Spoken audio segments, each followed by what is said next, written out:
Hey, everybody. Welcome to Thursday. And if it's Thursday, it can only mean it's MFSN's Strategy Fantasy Baseball Show. I'll be hosting today. Dr. Dan is unavailable, so you're stuck with me, Casey, Vlad to the bone, as Ross likes to call me. And I'm here with the most reliable man in fantasy sports, Ross the Boss. Hi, everybody. Hey, Ross the Boss coming live from California. And Casey, we had our second hitter pitch today. Dylan Cease, I saw that. Of your San Diego Padres pitched a beautiful game, 9 Ks, 3 walks, no hitter. Fireballer who was traded in the offseason this year for the Padres. He pitched a beautiful game, and it's the Padres' second no-hitter of all time. Can you tell me the first guy to ever pitch a no-hitter? He did it a few years ago. And was it Joe Musgrove? Joe Musgrove, you were right. From San Diego, California. You're unbelievable. Yeah, his hometown. Yep. Which is great. He did. So Cease pitched the second one, and congratulations to him. And I'm going to talk to you about something that's dear to you, and you're going to be upset when I bring it up, but I have to say it. The New York Yankees getting swept by the New York Mets. 4 games they played. Do you know how many runs they gave up in 4 games? Just guess. 42. 36. 36 runs they gave up, which is unbelievable. Your Yankees are, their lineups, they had this guy. I couldn't name, I didn't know half the players that were playing. Who's Jones?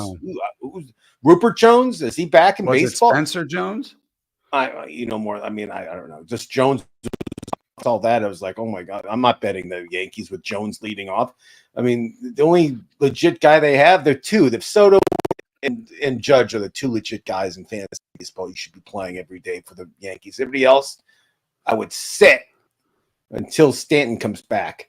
But the Yankees are just not good, Casey. Do you see them making a lot of deals during the trade deadline, or Rangers just won't just stand on their hands and do nothing?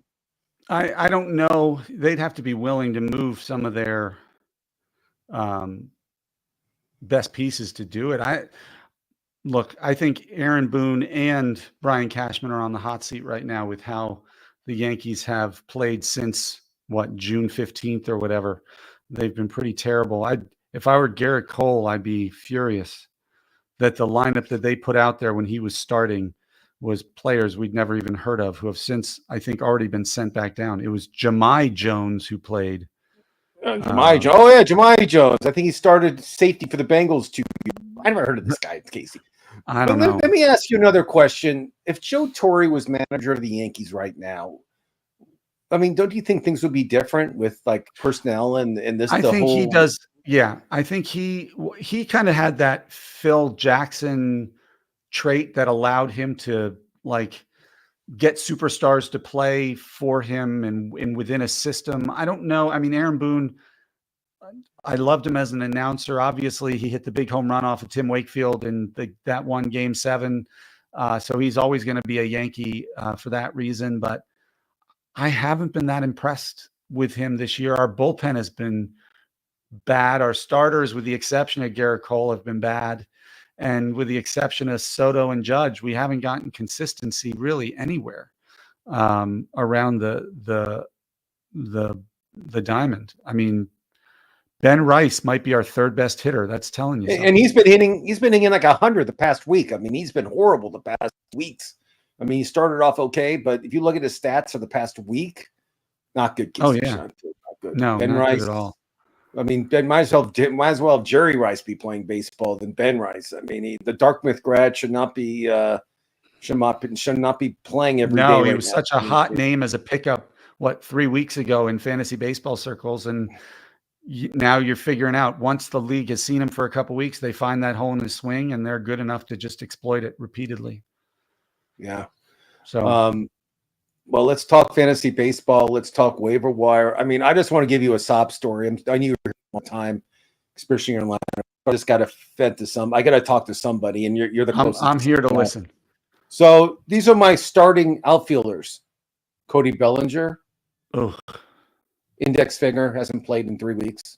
Yeah. Christian Yelich might have back back surgery, might be out for the year. He's always had that chronic back issue. He was having a close to MVP year until he got hurt. He was going to be probably comeback player of the year. For sure, but he's gone. And then my other outfielder is Julio Rodriguez. He's on the DL, Casey Scheinfeld. Yeah, those were three names who you had penciled in, right? Historically, those are three names that were on my fantasy team, and it all happened in like a week's time. I was like, except Bolin Bell. I mean, it's just like, it's unbelievable. That's why I watch our show, as to who do I pick up? What do I do? What do I say? What moves do I make? I mean, that's why I'm happy I do the show. I can find some players, but it's going to be hard to find a player to fit Christian Yelich's shoes. I mean, I'm just telling you that right. Or I mean, Julio Rodriguez wasn't having a great year, but there's not another first-round pick out there to be grabbed. Stolen bases, and it was only part of his batting average wasn't great, but his stolen bases and home runs were fine. But yeah, so that's my sob story. So when you hear, and also have Yamamoto, but he's been hurt for weeks, so I don't expect him coming back till after August 15th. That's what the news report said, because he's on the 60-day DL. But Casey, it's been a lot of injuries going on, so that's why I think we'll see a lot of trades happening. I guarantee the Dodgers are going to get a pitcher. I guarantee that the Yankees will get a hitter. I guarantee there'll be some big signings. I see your namesake, Vlad to the bone. He's going to be traded. He'll be gone, and he hit a home run yesterday. I mean, he's hitting.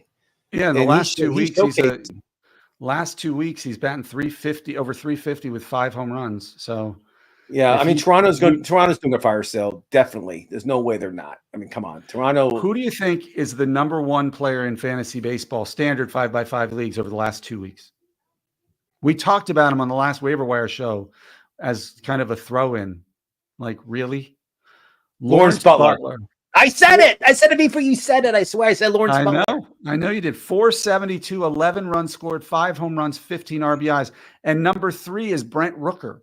So right now it's better to be an Oakland Athletic than a New York Yankee. And you know what? The A's already said that they'll be selling. They'll be selling Rooker. They'll be selling Lawrence. Isn't that funny? His name's Lawrence, not Larry. I think that's kind of funny. Like, no, don't call me Larry. Don't call me Larry. Don't call me Larry Butler. It's Lawrence to you. Lawrence. Just my other brother, Daryl. Yeah, exactly.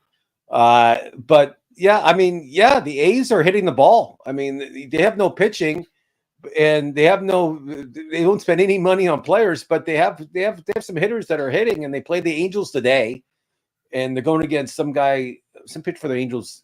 ERA is like over 6 or 7. Rosenberg, or I don't know. I mean, you were at his bar mitzvah. You tell me. Yeah, exactly. I mean, he horrible, and it's going to be, the A's are going to score 10 runs today. I mean, they're going to pile it on against the Angels.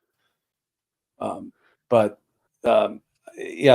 Butler. How many is he? He's still under 60%, right? Is he? He's not. No, he's now up. He's now up to 72% until Saturday. Saturday he went out. Is when he crested 60.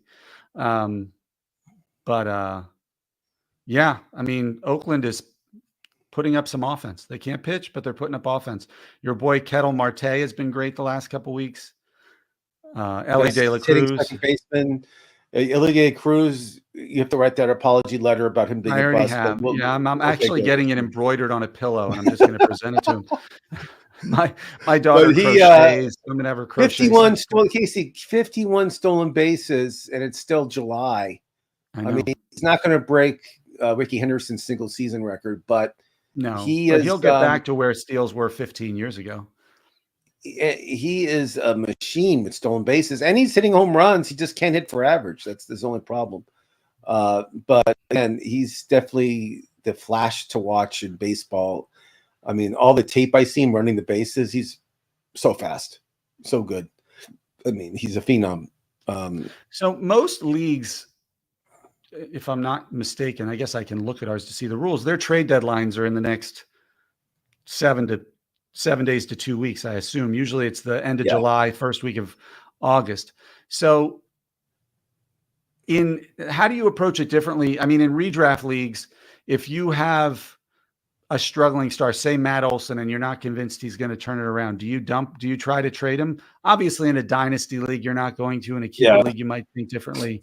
But in redraft leagues, if you have one of these, It's just if you're lucky enough to have another first baseman that can, that can basically get good stats and feed you what you need at first base. Yes, okay, I would say yes if you're lucky to have that.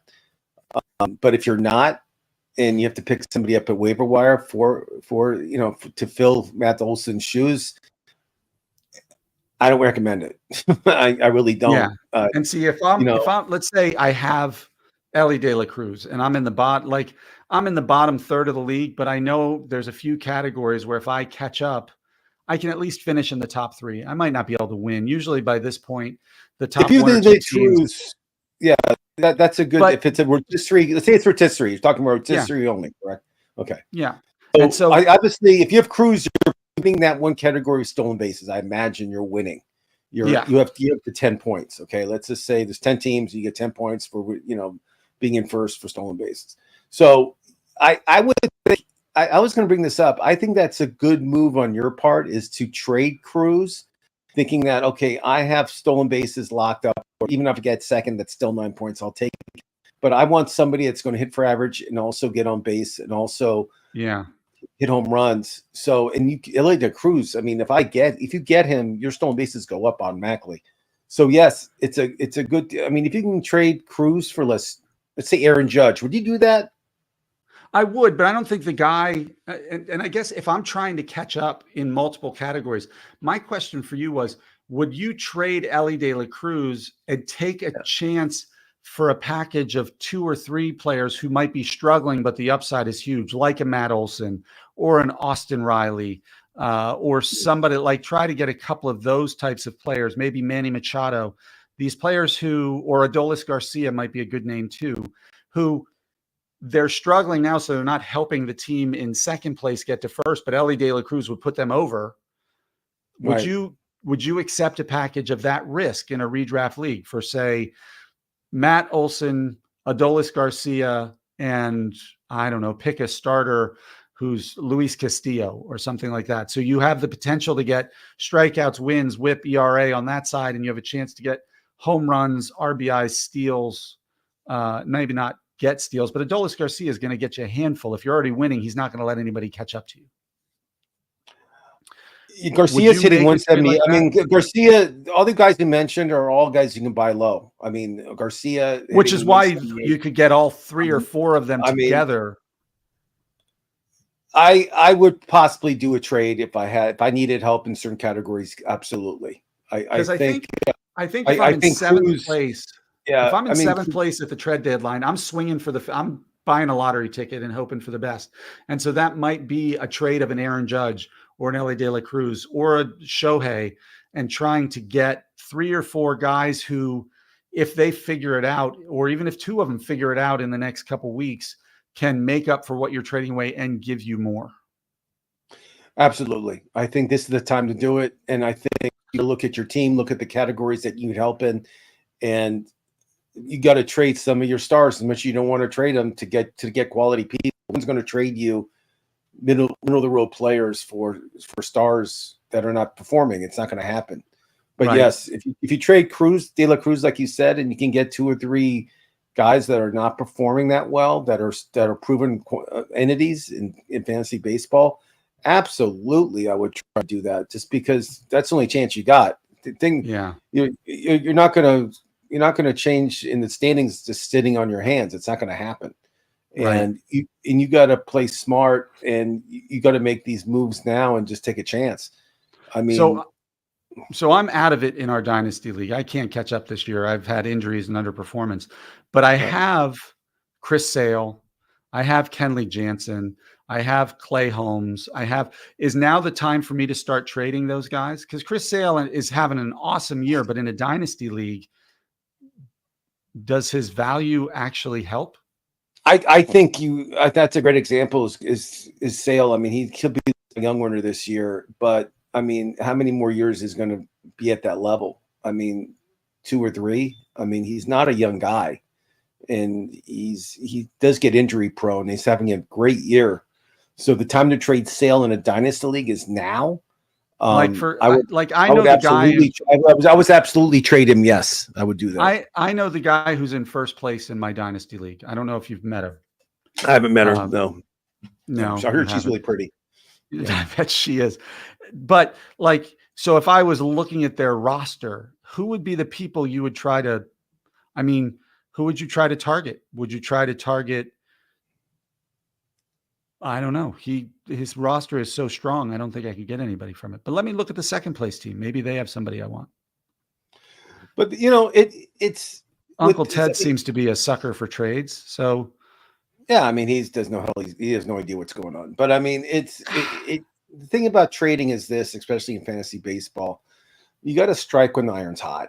I mean that's the whole thing with fantasy baseball. Football's a little different because guys do have bad weeks, and when they have a bad week, they usually have a good week the next time. So, but with baseball, it's such a long season. If guys are slumping it's like almost August, and it's especially in your redraft league, it's time to separate ways. It's time to party over.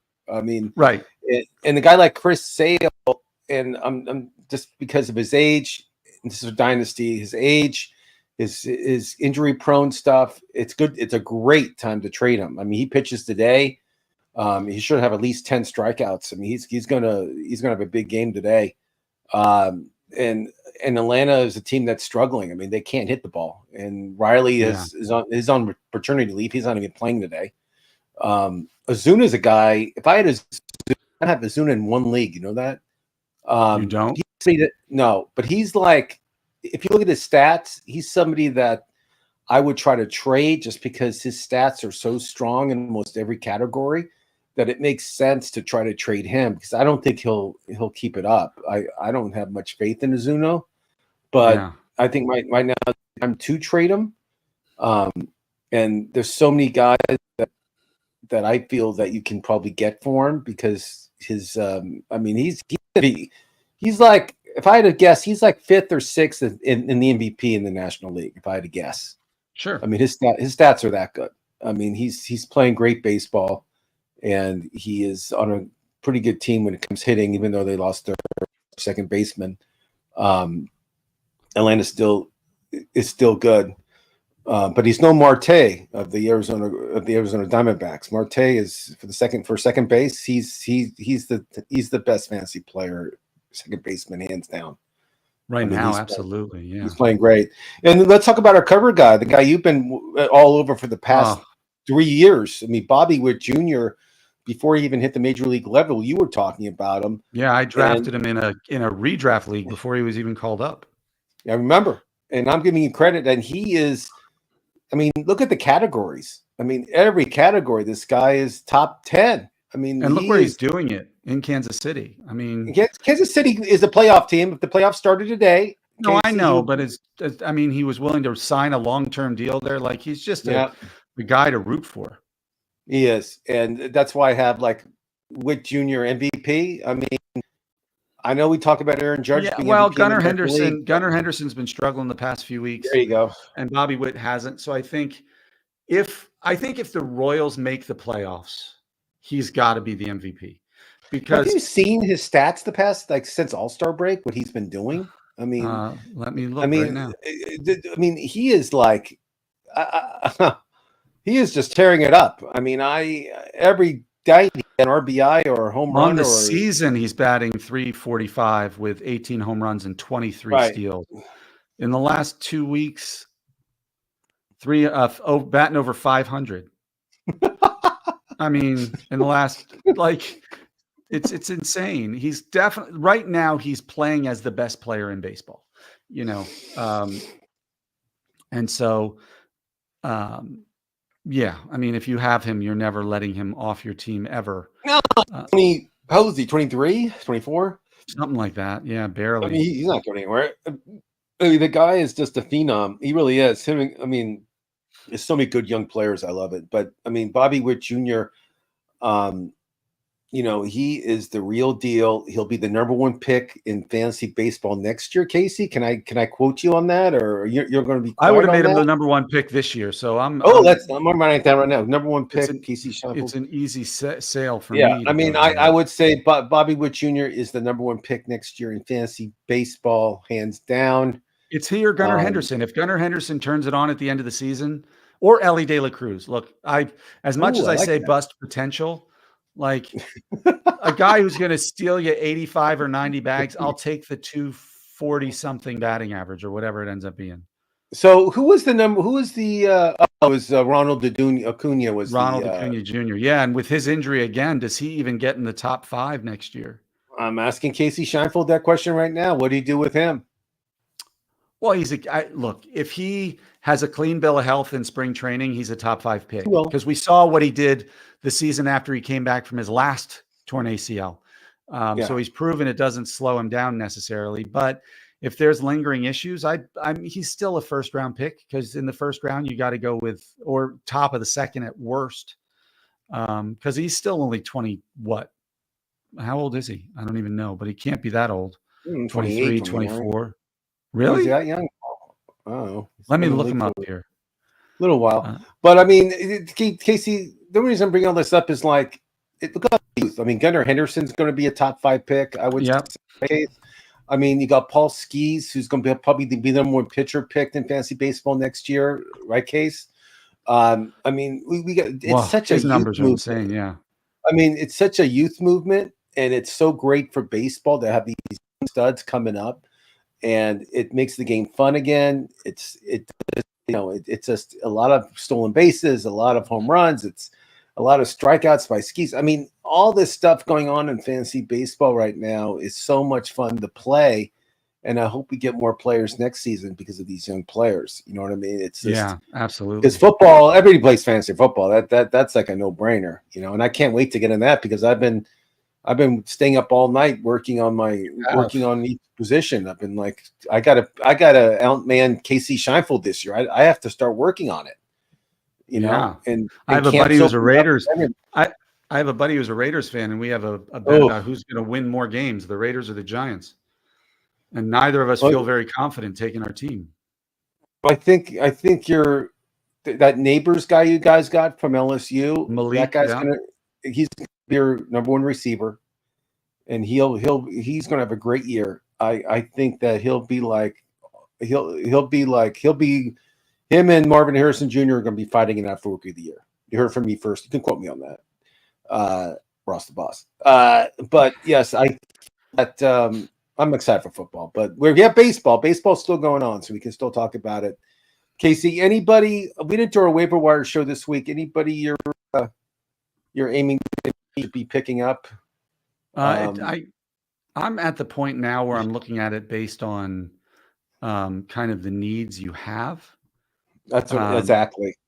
And I mean, so somebody pitched well last night. I watched some of the game. Ray, the ex Cy Young winner, for the Mariners, he won a Cy Young, and now he pitches for the Giants. He hasn't pitched all year. He pitched against the Dodgers last night, 5 innings, no runs. He looked great. He was throwing heat. Yeah. He was. I mean, and I don't know. I'm sure he's under 60%. There's no way he's not. I haven't looked, but I'm sure he is. And he's somebody that I feel immediately pick up because everybody needs pitching, Casey. Yeah, if you're looking for home runs, you're looking at guys like Eugenio Suarez, who's playing well right now, got 4 home runs the last couple of weeks. Jeff McNeil, now the Yankees made him look really good before we go any farther, but he's batting .333 with 4 home runs the last couple of weeks. He's available in a lot of leagues. Michael Toglia, he's in Colorado. I don't know much about him, but if he's in Colorado, I like him. 5 home runs in the last 2 weeks. I like him too. I have a question because you know everything about young players, and I'm going to ask a player that plays for the Baltimore Orioles. The spot. Well, Connor Norby, who you mentioned before, Case. Yeah. He is Jorge Mateo is going to be out because he dislocated his elbow. So Norby hit a home run today, I believe, for the Orioles. They won in the extra inning 7-6 against the mighty Marlins. But do you think, I mean, is Norby somebody that I should be targeting maybe to pick up? Do you think they'll give him the job, or do you think Mateo will have it back when he gets back? I think, well, Mateo might have it back when he gets back. But Mateo is known for having a hot streak and then being cold the rest of the year. I think, Norby looked pretty overmatched earlier this year when they gave him a chance. So I don't think he'll have a long leash. And newsflash, Jackson Holliday is batting almost 300 in July with 3 homers, 3 steals, and as many walks as strikeouts. So if Jackson Holliday has kind of turned things around, you could see him get another shot. And the other guy is Kobe Mayo. Now, Mayo doesn't play a middle infield spot, so that limits him a little bit. But Gunnar Henderson can certainly play shortstop, and they have Jordan Westberg who can play in the versatile middle infield. Who's been killing the ball. Jordan Westberg is a guy that I take full responsibility. I did not bring his name up that much. Yeah, I was a big fan of him last year, if you remember. And then I can tell you, I got swept up in the Jackson Holliday hype, and it made me overlook what was, everybody talked about Matt McLean in Cincinnati and what he was going to be to that offense with De La Cruz at third, Noelve at third, De La Cruz at short, and they were going to put him in for India at second. But Jordan Westberg is everything we wanted McLean to be, and he had already shown it last year too that he could do it. And for some reason, we went, gaga for Jackson Holliday and missed Norby. We have a question from the audience. Paul Matthews, welcome to the show. Thank you for watching. Any thoughts on Tyler Fitzgerald? Fitzgerald is the outfielder for San Francisco. Yeah. I saw him play. He's been hitting over 300. I mean, he's been having in home runs. He is like, I think 6 home runs. I was going to bring him up today about the waiver wire. I mean, he is somebody just the spark for the Giants, and the Giants are in the playoff hunt. I mean, they're not like out of it. So this guy Fitzgerald, they're not going to deal him away. He'll be staying in San Francisco for at least this season. I like him. I think it's a good pickup. He's been hot. He's one of these guys that will probably cool off, like Reese Hines is in Cincinnati. But I do like him. It's a good pickup. Yeah, he's the first Giant since Barry Bonds to homer in 5 straight games. I mean, that's how hot he's scorching right now with any runs too. Any runs, and so you have to play it. He has to be on a roster, and if he's on your roster, you have to ride that hot streak. Unless, now if you have Ellie De La Cruz in the shortstop position and you don't have room in utility or outfield, I would say stick with De La Cruz. But outside of him at shortstop, and Francisco Lindor has been awesome too lately. But he's somebody you got to figure out how to get in your lineup. Yeah. And there's no reason. Look, there's 5 weeks left in the fantasy baseball season. If he just keeps it up for half of that, that's a huge win, and then you can reevaluate if it's a keeper league over the winter. Obviously, this isn't somebody we talked about preseason. He wasn't even that high on any prospect lists. So I'll be the first to say I didn't know who he was prior to what he's been doing. He's up to almost 100 at bats and he's batting over 300. That's a good enough sample size for me. We're not talking somebody who has 25 at bats and has 9 hits, 6 of them home runs, a la Austin Riley, his first call up however many years ago. And then all of a sudden he batted 170 something the rest of the way. This guy's been up 100 at bats is like 15% of the season. So I like him. I would certainly roster him if he was available in my league. Another shortstop I want to bring up is a kid that's playing named Xavier Edwards in Miami. And in Miami, Edwards, Casey Scheinfeld, 3 for the year. This kid steals bases. He'll have over 20 this year. He reminds Go ahead. I was going to say he reminds me of Juan Pierre. If you remember Juan Pierre, I love Juan Pierre. He had 100 stolen bases one year, didn't he? Not a lick of power, but a great batting eye, great patience, and fearless once he gets on. I think he has he's close in his walks to strikeout ratio. I'm speaking from memory, so I'm not 100% certain, but I think it's like 12-14 or something like that. Frenchman, I loved him. He was probably the best French player to ever play in Major League Baseball. Casey, do I have that? Was Juan It's a Pierre joke. actually French, or he just had a No, it's a French joke. last name? It's a joke. It's a joke. I think it's Jamaican. I don't know. Somewhere Edouard Julien is cursing at you right now, Yeah, I love it. But although he's French Canadian. But Xavier Edwards, another shortstop. He's only owned 20% of the league. If you need a shortstop with somebody with a lot of flair and a lot of speed, he's somebody you should pick up. I'm with you. What else? What else? I don't know. What are the big things you're looking for coming into this weekend? What are the big things you're looking for? What are your big predictions for the MLB trade deadline as we get close to that? Oh, the mighty get more mightier. The big teams like Los Angeles, New York. Do you see? The Mets will, the Yankees will, the Dodgers will. We'll see big things from I think Seattle and Houston will add on to their teams because they want to win their divisions respectively. I think Atlanta has to make some moves if they want to be competitive. I mean, they're not going to beat the Dodgers or the Phillies, but I think Atlanta needs to improve their team tremendously because of all the injuries they had this year. Yeah. They're probably the most like team in baseball because they lost their Cy Young possibly winner, and lost their MVP, lost their all-star second baseman, and big injuries, like not like a week, but 8 weeks out for the season, horrible. Yeah. And I don't know if they're thinking, I mean, they do have the best front office. I'll give you that, Casey. I think Atlanta has the best GM and the best front office. Is that his? Yeah, they're so good because they sign these players with these. They give them like crazy money, but for 5 or 6 years, knowing that the market would be going up. Like every year people make more money. So they sign these players up for 5 or 6 years, guaranteeing we had these guys for 5 or 6 years. Granted, we're paying these guys big money, but we'll spin the wheel and hopefully they stay healthy. You know what I mean? Yeah.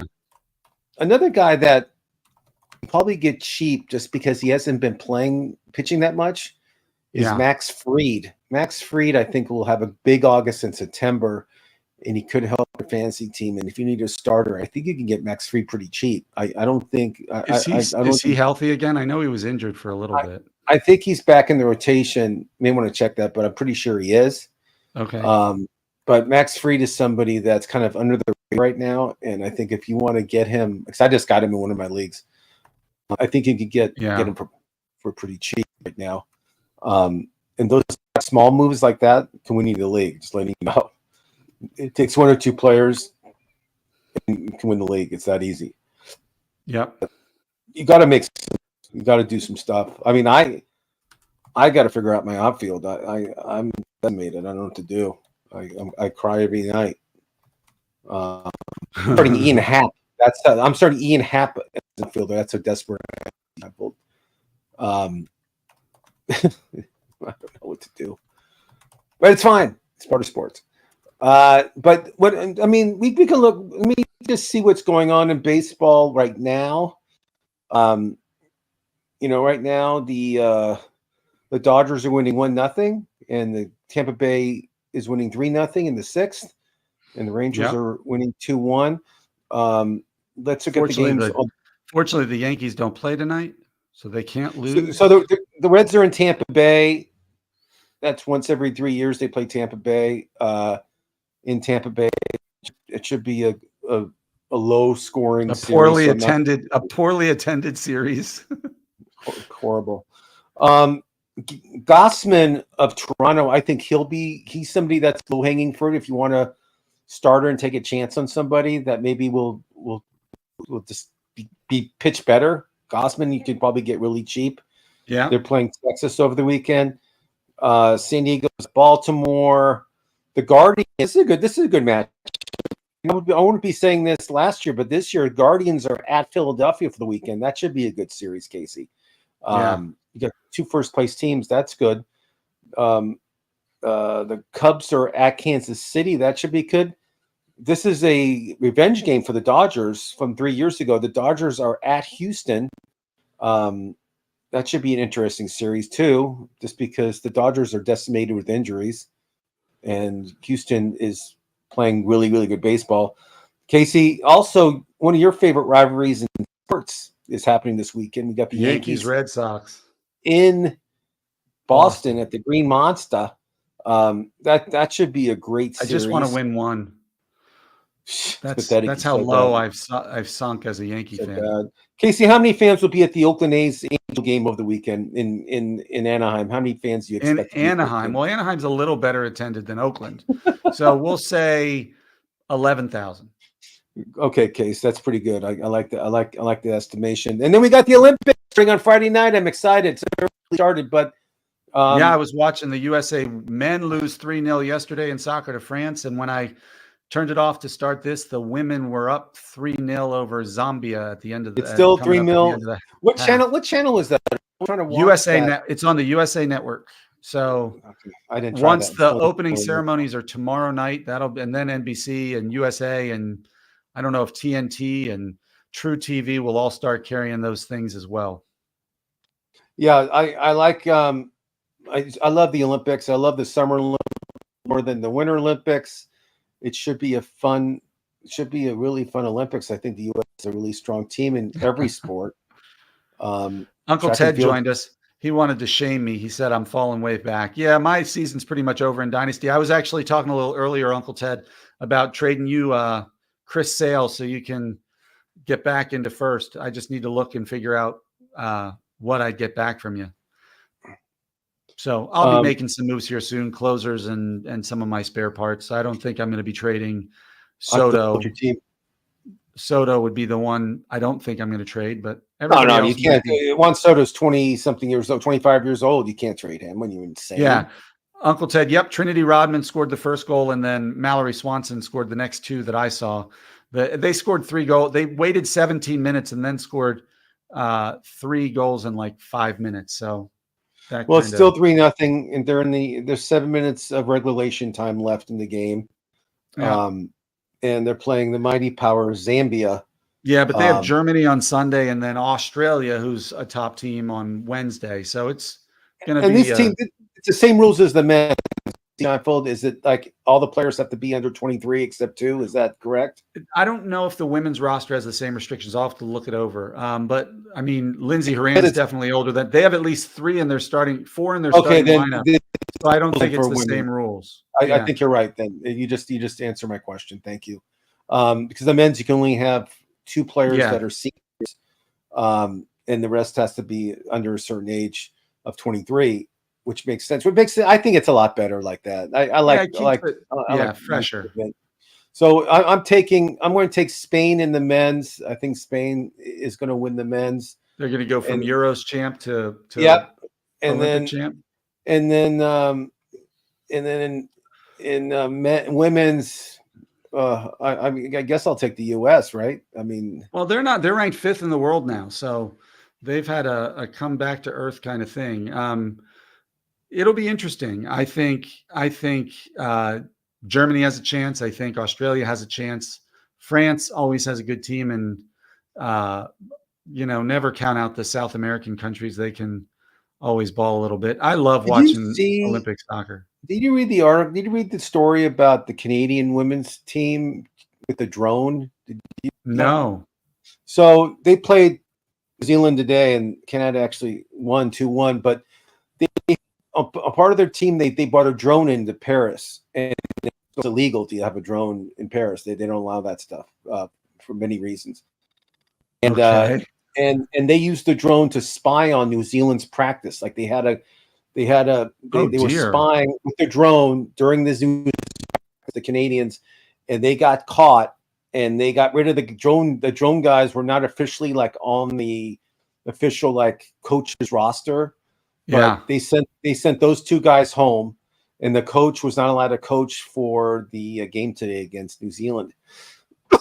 But I mean, women's soccer sounds like I think they've been consulting with Bill Belichick.